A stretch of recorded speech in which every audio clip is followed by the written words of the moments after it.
Hello and welcome to The Worst Game Ever. This is the show where we take a look at some of the gaming industry's greatest failures. Today's episode we look at Superman, The New Adventures, or better known by the rest of the world as Superman 64.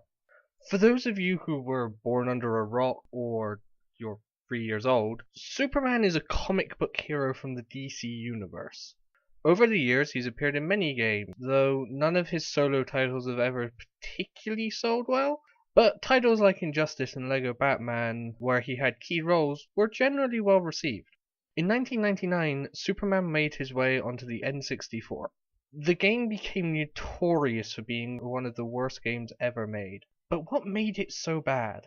Let's first look at the developers of the game, Titus Games. Titus was a relatively small company known for its original games such as Titus the Fox and Dick Tracy. However, they also made the original Xbox game RoboCop, another game known for not being great. Because of Superman 64, Titus received a reputation for making very terrible games.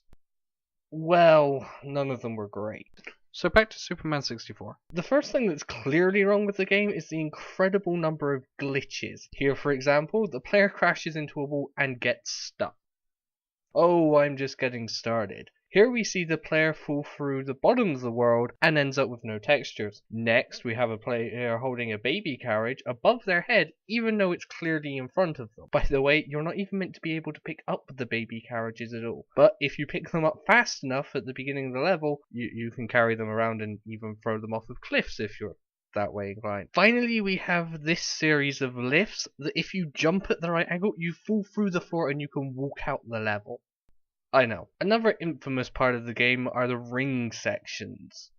The ring sections of the game are very boring and take forever. You have from 2 to 10 minutes to fly through the rings and reach the goal. Even in the 10-minute sections, you're likely to need all of the time. There are a lot of rings, and normally you have to do 3 or 4 of these in a row. Not only that, but some of the rings move and will even drop into buildings or the ground, so you can't actually fly through them. Next we have the enemies of the game. The basic enemies become annoying due to the fact that your punches are slow, clunky, and do very little damage. At the end of the day, it's actually easier to fly into the enemies because it will instantly kill them. The bosses aren't much better. Most of them you can force into a wall and glitch them into not attacking. Others will just walk into you and let you keep punching them. And some you can ignore completely and finish the level without actually fighting them. At a certain level, you find these lifts. In order to advance through the level, you have to do some obscure objective. Trying to enter the lifts beforehand will likely result in this message.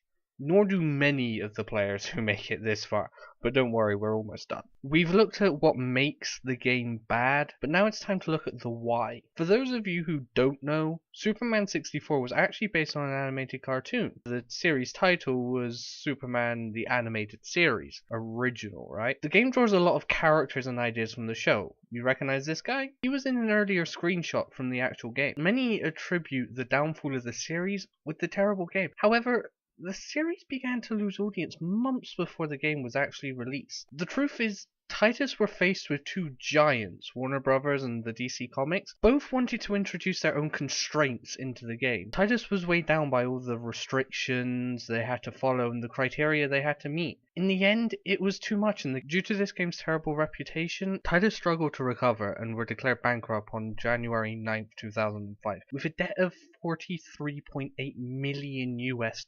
So the company were transferred to Interplay Entertainment. Yes, it is, but before we go, Superman on all accounts is considered a bad game. But is it the worst game ever? Leave your own comments on the game below, and post what you think is the world's worst game.